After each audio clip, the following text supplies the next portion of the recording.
and then you check. They need help, and then you help with that.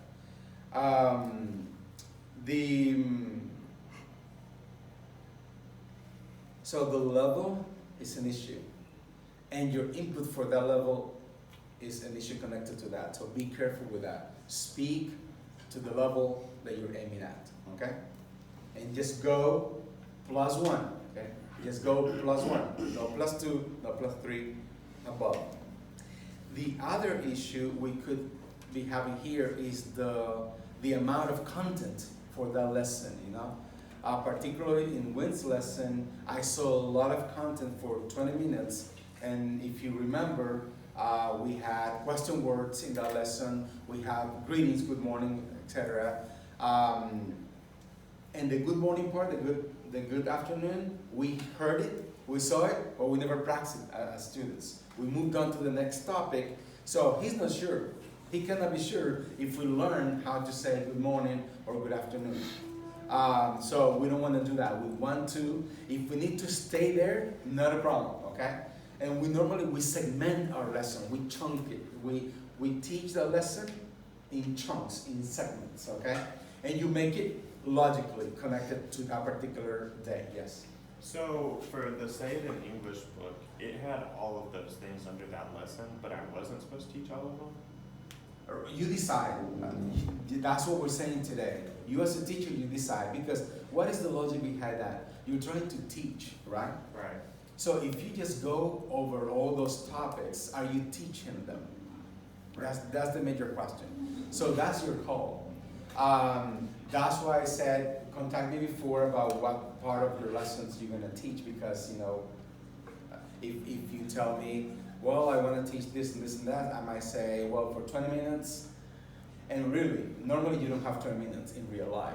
You might have the chance to do all of this in one lesson, but 20 minutes you don't. And even one lesson, I particularly believe that that's too much.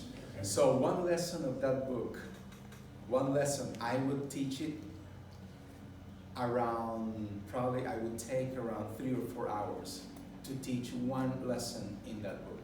Okay.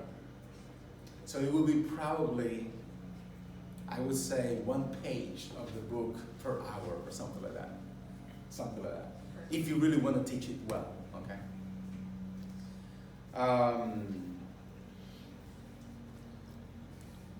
For the analog clock, I love the idea of time and telling time, that's perfect.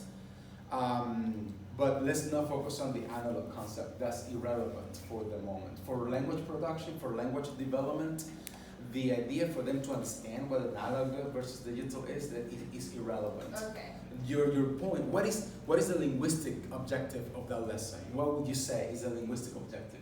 To tell time. That's all. Okay, that's Okay. all. What time is it? It's 2:30. That's our major focus. Okay. So it doesn't matter if you do it analog or digital, it doesn't matter. It's Gotcha. just tell time. Because in real life, at the level novice, that's all they can do. Gotcha. Okay? So the analog concept is a good concept for L1 students, an English teacher to English kids learning that thing, that concept. Gotcha. That's good. For L2 development, that's irrelevant. And Okay. also remember, Piaget said that this is a little bit of abstraction. Even talking about time, you know, of course, the students you have here, they're pretending to be kindergarten, but it's hard for us to really pretend, you see? Right. Because I would tell that the way you guys behave today, no class in the world will behave that way, typically. You guys know a lot already, you know, you were answering questions, and typically it doesn't happen. Okay. They normally go like, They don't know what's happening. Right. That was a very kind group that you had today. That doesn't happen.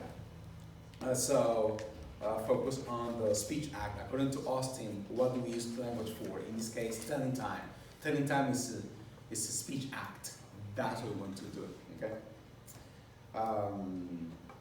Stop it and start.